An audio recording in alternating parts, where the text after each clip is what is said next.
Selamat malam Ibu Bapak dan jemaat yang dikasihi Tuhan.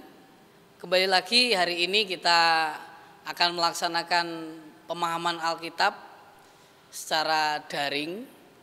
Dan pada malam hari ini khususnya karena ini minggu ketiga bulan keluarga, hari Minggu kemarin kita mendengarkan khotbah tentang semuanya untuk Allah, dan itu yang akan menjadi tema kita di minggu ini untuk kita renungkan. Dan tema PA malam hari ini, keluargaku untuk Allah atau keluargaku untuk Tuhan. Nah, untuk mengawali PA pada malam hari ini kita akan bersama-sama mendengarkan persembahan pujian dari salah satu jemaat GKJ Semarang Barat. Untuk itu mari kita saksikan bersama.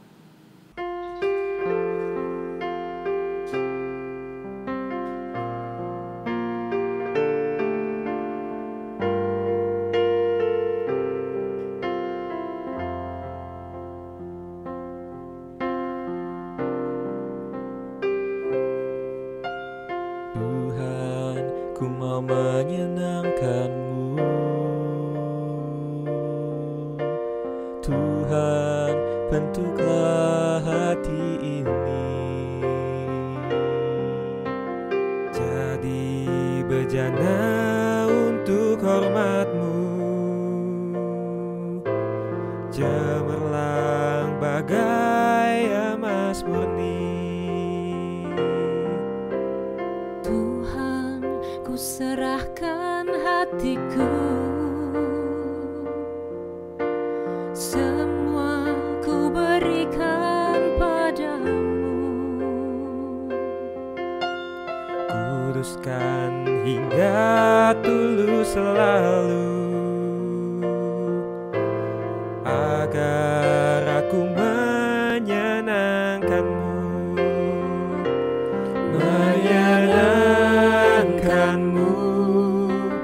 senangkan-Mu, hanya itu kerinduanku,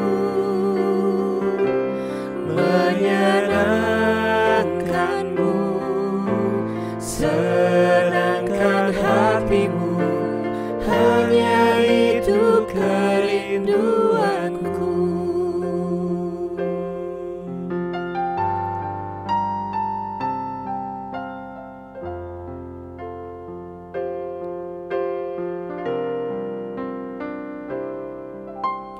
Tuhan, ku serahkan hidupku, semua ku berikan padamu. Kuduskan hingga tulus selalu, agar aku menyenangkan-Mu, menyenangkan-Mu, senangkan-Mu, hanya itu kerinduanku, menyenangkan-Mu, senangkan hatimu, hanya itu kerinduanku, hanya itu kerinduanku.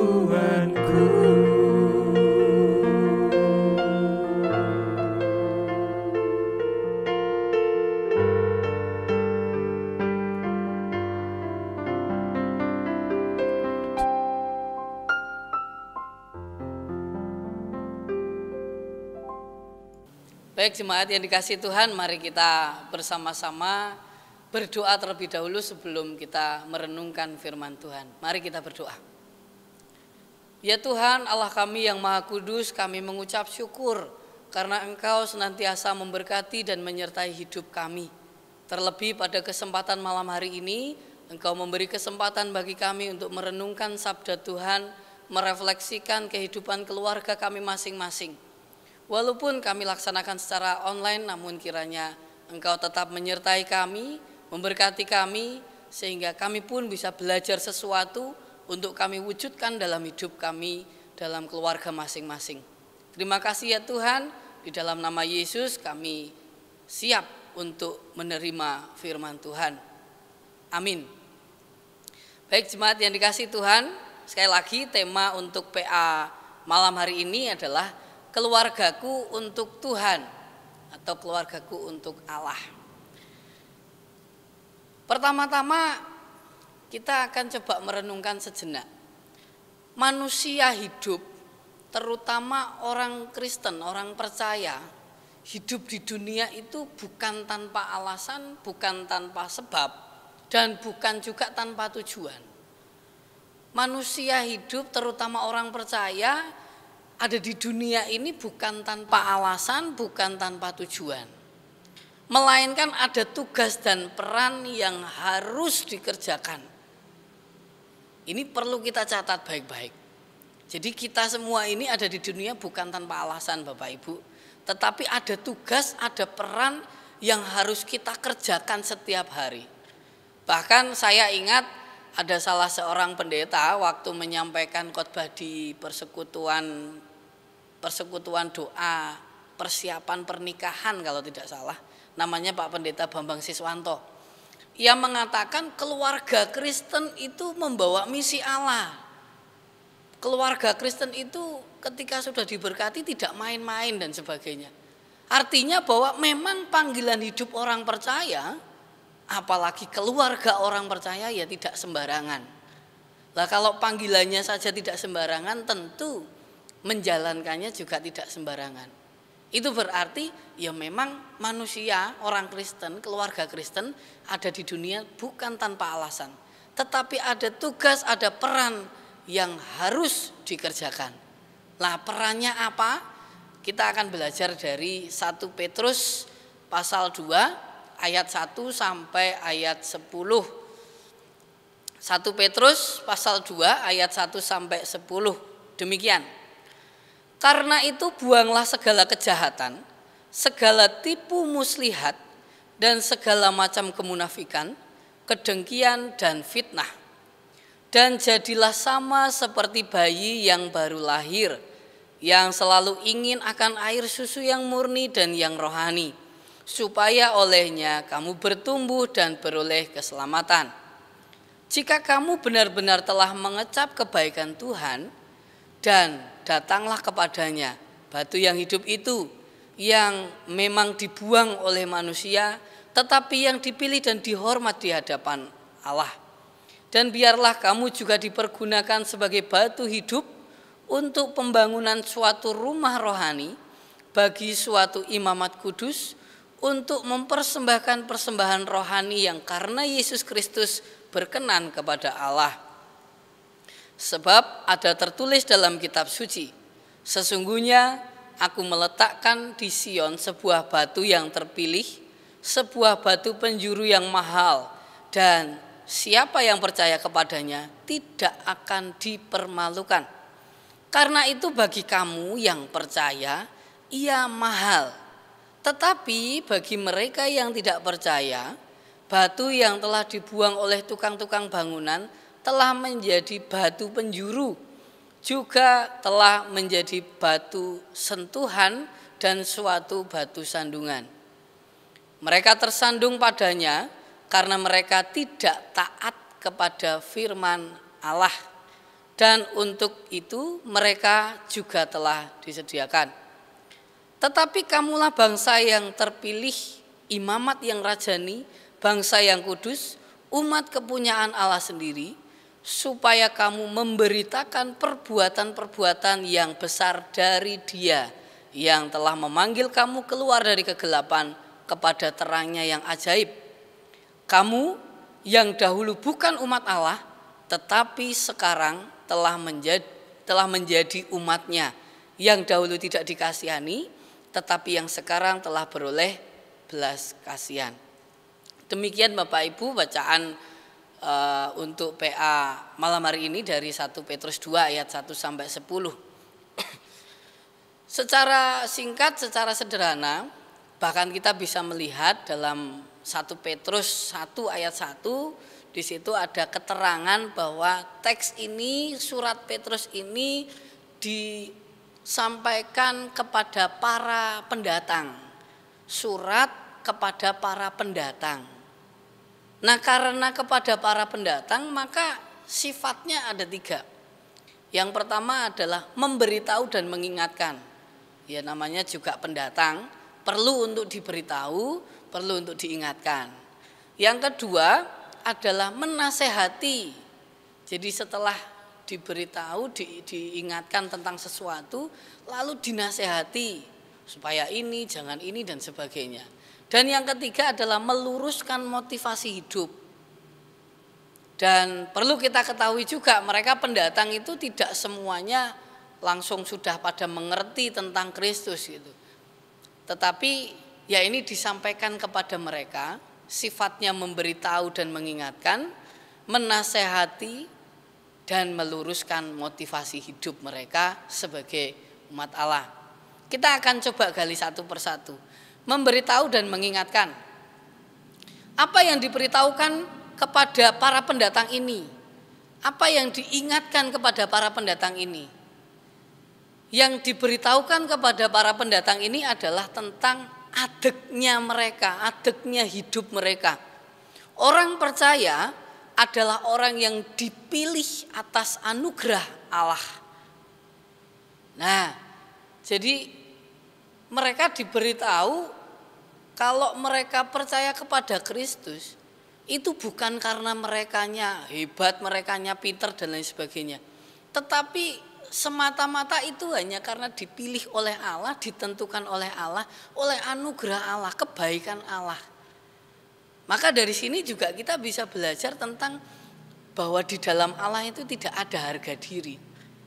Lah buat apa harga diri wong sehebat-hebatnya kita, secanggih-canggihnya kita, kalau Allah tidak berkenan ya tidak mungkin bisa kok. Jadi seutuhnya orang percaya itu adalah karena anugerah Allah yang memilih, anugerah Allah yang menentukan kepada kita semua orang percaya. Lah, ini tadi kita mengingat lagi kepada para pendatang, hei kalian semua dirungokke, ibaratnya begitu, bahwa ketika kalian menjadi percaya kepada Kristus itu bukan karena kalian sendiri, tetapi karena anugerah Allah memilih kalian, memilih kita semua untuk menjadi orang yang ditentukan, orang yang dipilih oleh Allah. Dan kemudian orang percaya itu adalah milik Allah. Tadi dikatakan bahwa dari gelap engkau yang dulu dalam kegelapan sekarang menjadi dalam terang dan sebagainya. Maka ini juga perlu menjadi hal yang kita renungkan. Betapa bersyukurnya kita. Wong tadi kita sehebatnya kita nggak akan bisa tanpa Allah berkehendak.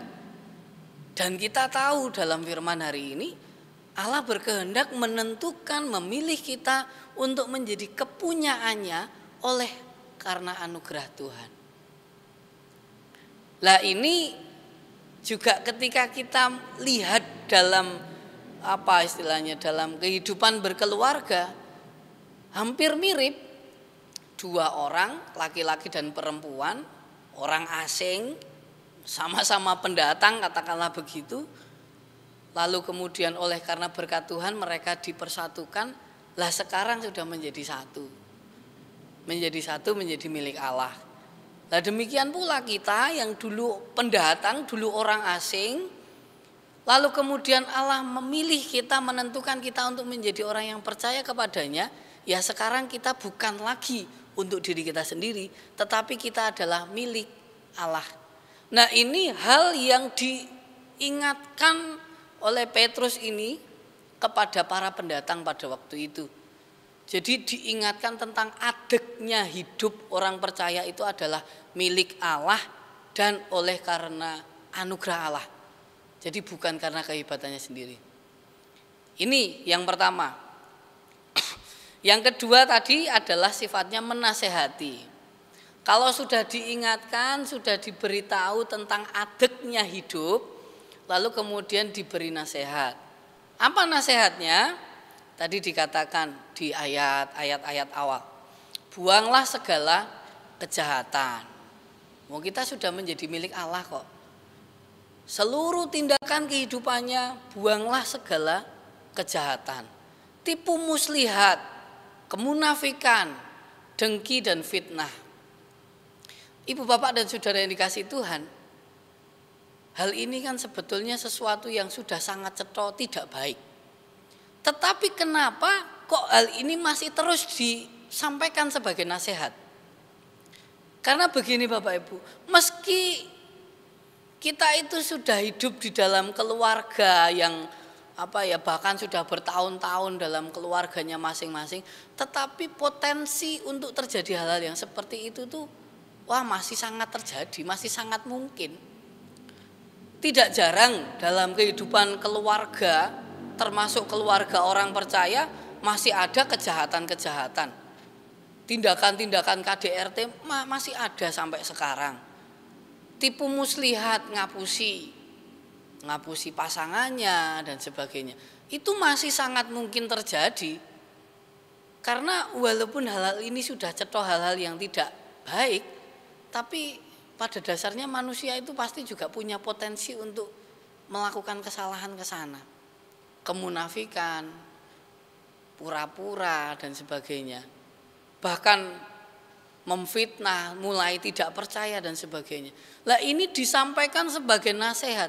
Kalau tadi sudah diingatkan, sudah diberitahu tentang adeknya hidup orang percaya.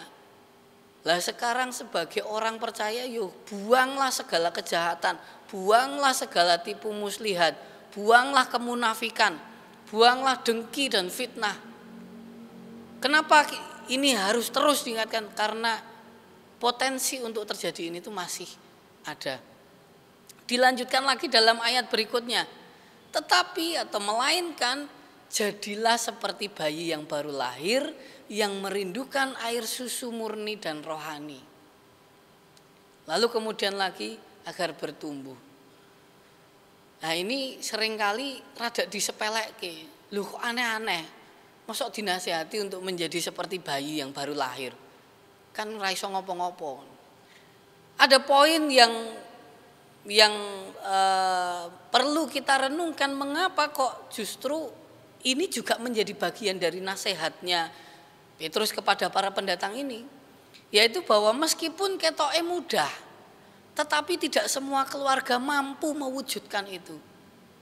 Karena mewujudkan diri yang seperti bayi yang baru lahir, selalu rindu air susu yang murni dan rohani tadi, itu butuh kerendah hatian.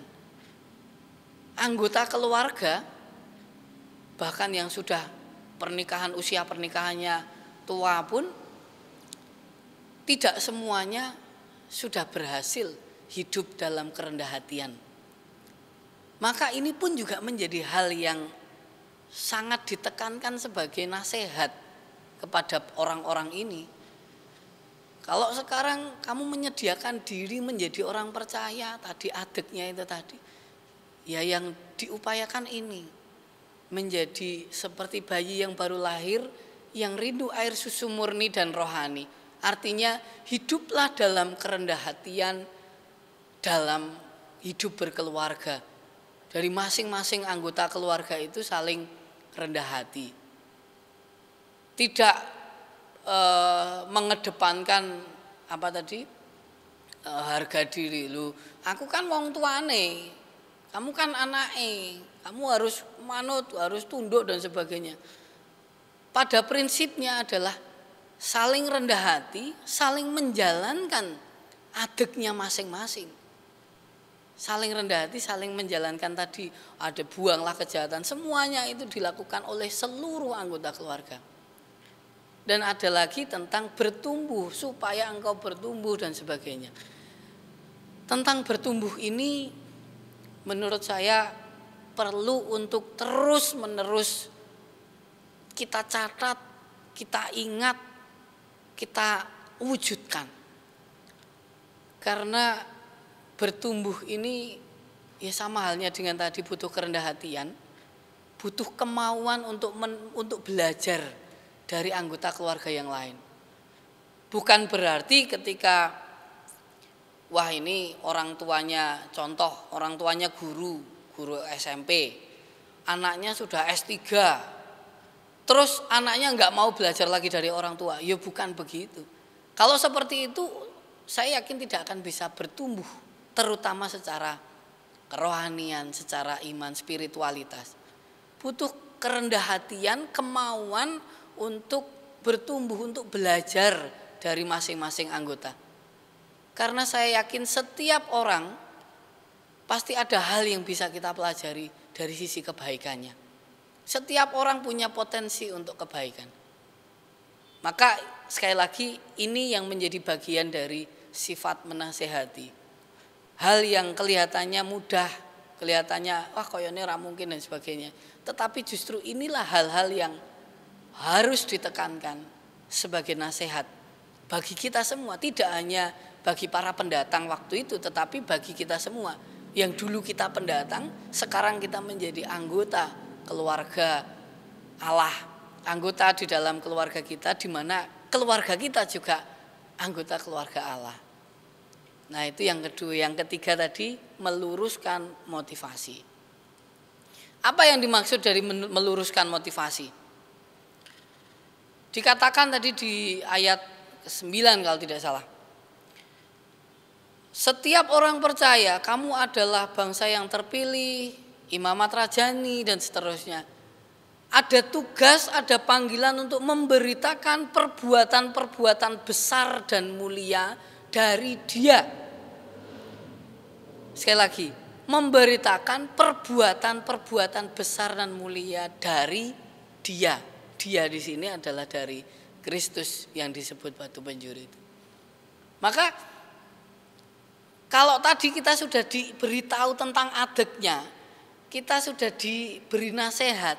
Lah sekarang motivasinya, tujuannya itu apa toh? Tujuannya adalah supaya kita mewujudkan, memberitakan perbuatan-perbuatan yang besar dan mulia. Kalau mungkin kesulitan maksudnya apa besar dan mulia? Gampangannya adalah segala sesuatu tindakan kita yang mendatangkan damai, mendatangkan sukacita, paling minimal untuk keluarga kita. Lalu kemudian semakin ditumbuhkan keluar. Ini salah satu motivasi yang harus diluruskan. Karena biasanya juga melakukan yang hebat-hebat itu ya untuk dirinya, bukan untuk melakukan seperti yang Tuhan kehendaki untuk Tuhan.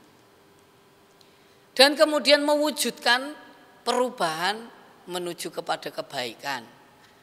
Jadi tujuannya itu selain kita melakukan perbuatan-perbuatan yang mulia, perbuatan-perbuatan yang mendatangkan damai, tapi juga kita wujudkan pula perubahan hidup kita. Kenapa harus ini juga menjadi motivasi? Karena tujuannya bukan supaya kita menjadi sombong, bukan supaya kita menjadi gemede, tetapi supaya kita menjadi lebih baik lagi. Dan lebih baiknya untuk siapa? Ya untuk Tuhan. Maka motivasi yang terakhir adalah semuanya semata-mata hanya untuk Allah. Di mana Allah yang telah memberikan anugerahnya tadi. Jadi muter lagi, balik lagi. Intinya adalah semuanya semata-mata untuk Allah. Jadi kalau mau kita tarik garis lurus ya, orang percaya adeknya adalah umat milik Allah. Terus diberi nasihat supaya begini. Motivasinya apa? Tujuannya apa? Kenapa kita harus begitu? Apakah supaya kita menjadi dipandang orang dan sebagainya? Tidak. Tetapi untuk Tuhan. Supaya apa? Supaya mendatangkan damai bagi dunia.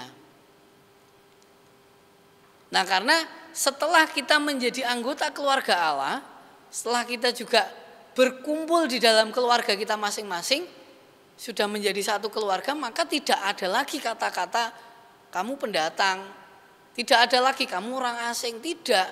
Karena masing-masing semua anggota ini sudah bersatu. Sudah bersatu, tugasnya sekarang menjalankan perannya. Sudah bukan lagi pendatang, bukan lagi orang asing. Maka seperti tulisannya Paulus bagi jemaat di Efesus, Terutama dalam pasal 2 ayat 19 sampai 22 dikatakan demikian. Demikianlah kamu bukan lagi orang asing dan pendatang, melainkan kawan sewarga dari orang-orang kudus dan anggota-anggota keluarga Allah yang dibangun di atas dasar para rasul dan para nabi dengan Kristus Yesus sebagai batu penjuru.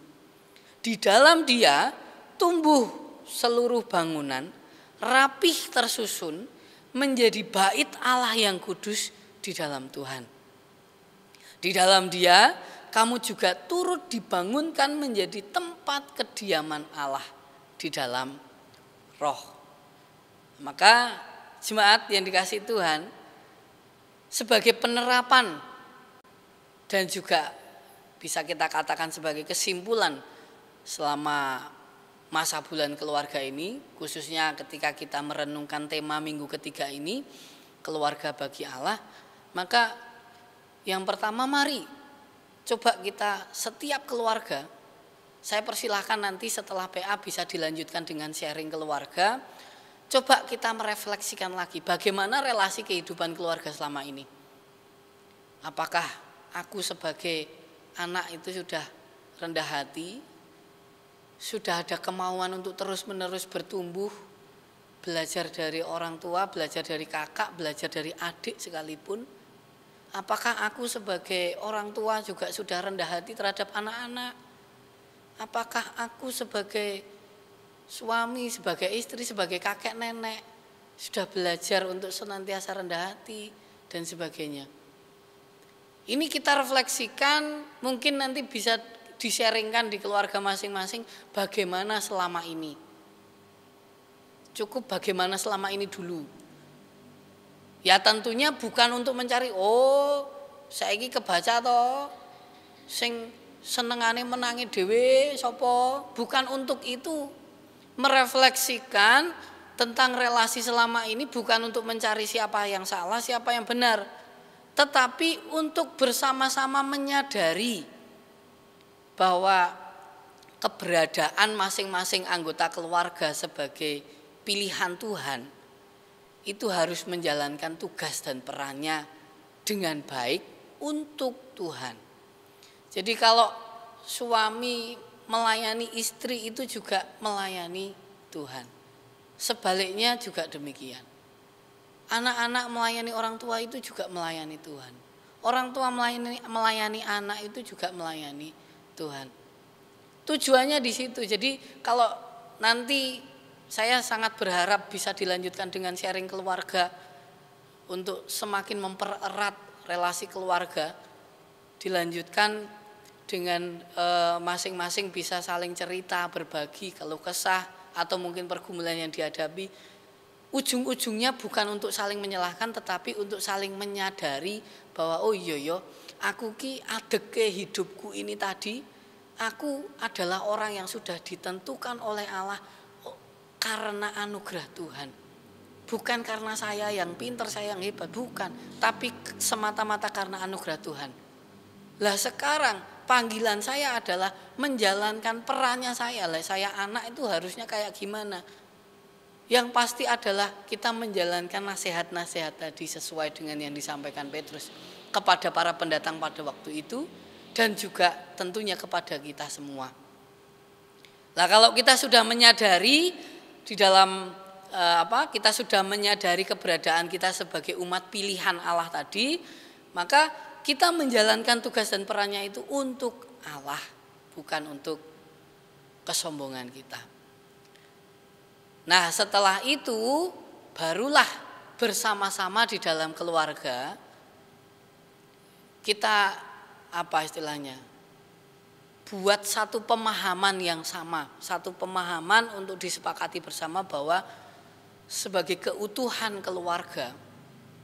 Karena kalau tadi itu para pendatang, sekarang sudah bukan pendatang lagi, wong sudah satu keluarga. Sama kalau dulu kita belum menjadi umat pilihan Allah, sekarang kita sudah bersama-sama menjadi umat pilihan Allah, sudah bukan pendatang lagi, tapi sudah menjadi keutuhan keluarga Allah. Maka ingat, keluarga itu harus memberitakan perbuatan-perbuatan besar dan mulia dari Dia, yang mana kita tahu Dia Allah Tuhan selalu memberikan yang terbaik kepada umatnya. Itu berarti panggilan bagi keutuhan keluarga kita masing-masing juga mewujudkan perbuatan-perbuatan yang mendatangkan damai. Baik itu damai untuk keluarga kita maupun juga untuk sekitar. Kiranya Tuhan sang sumber kekuatan akan senantiasa menyertai keluarga kita masing-masing, terutama menyertai setiap anggota keluarga untuk menyadari adeknya hidup orang percaya, adeknya hidup keluarga orang percaya, dan memampukan kita melakukan panggilan hidup keluarga orang percaya untuk memberitakan perbuatan-perbuatan besar dan mulia dari Dia yang mendatangkan damai. Tuhan memberkati kita semua. Amin. Mari kita akhiri dengan berdoa. Setelah itu nanti monggo kalau akan dilanjutkan dengan sharing keluarga. Dan untuk itu mari kita berdoa. Ya Tuhan, kami mengucap syukur untuk firman yang telah kami baca bersama pada malam hari ini. Kami juga bersyukur Engkau memberkati dan menyertai sehingga kami dimampukan untuk merenungkan sabdamu malam ini. Kiranya Roh Kudus memampukan kami semua untuk menyadari adek hidup kami sebagai orang-orang percaya, sebagai keluarga orang percaya, yang itu semua terjadi hanya karena anugerah Tuhan. Untuk itu mampukan kami untuk menjalankan tugas dan peran kami masing-masing anggota keluarga, sehingga menjadikan keluarga kami mampu untuk memberitakan perbuatan-perbuatan besar dan mulia dari Tuhan. Juga semuanya itu biarlah kami lakukan semata-mata untuk Tuhan. Kiranya Engkau juga menolong kami untuk meluruskan setiap motivasi-motivasi kami dalam menjalankan kehidupan di dalam keluarga masing-masing. Kami bersyukur untuk sabdamu malam ini. Kiranya Engkau terus senantiasa menguatkan kami dan melindungi kami dari segala hal kejahatan yang akan menimpa kami. Dan kiranya Tuhan senantiasa memberkati umat-Mu, khususnya warga Jemaat GAJ Semarang Barat yang sakit, kiranya Tuhan beri kesembuhan. Yang sedang mengalami banyak persoalan dalam keluarga, kiranya Tuhan juga memberikan jalan keluar bagi mereka. Dan biarlah semuanya semakin hari semakin taat dengan firman Tuhan, semakin menjadikan keluarga kami masing-masing menjadi keluarga yang hidup untuk Tuhan. Terima kasih Tuhan, PA ini dapat berjalan dengan baik dari awal hingga akhir. Kiranya ini menjadi berkat untuk kami semua dan juga mendatangkan kemuliaan bagi nama-Mu. Terima kasih ya Tuhan, dalam nama Yesus kami berdoa dan bersyukur. Amin. Demikian Ibu Bapak Jemaat yang dikasihi Tuhan, PA malam hari ini telah selesai. Kita akan berjumpa lagi nanti dalam PA-PA selanjutnya sesuai dengan tema-tema yang sudah ditentukan. Dan saya berharap walaupun masih dalam cara daring, tapi keminatan kita untuk bertumbuh, untuk terus mengikuti PA, saya harap tidak semakin menurun, tetapi justru semakin meningkat, semakin meningkat. Terima kasih, selamat malam, Tuhan memberkati kita semua. Amin.